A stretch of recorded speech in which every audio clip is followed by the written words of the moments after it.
how to change AION 2 language to English in the Purple client.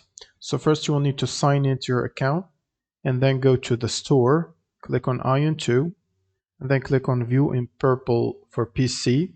Now you should find this hypertext link right here under the Update or Play button. Click on it and then go to Game Language. Under it you should find Text and Voice. Set the text to English and then set the voice to whatever, Chinese or Korean.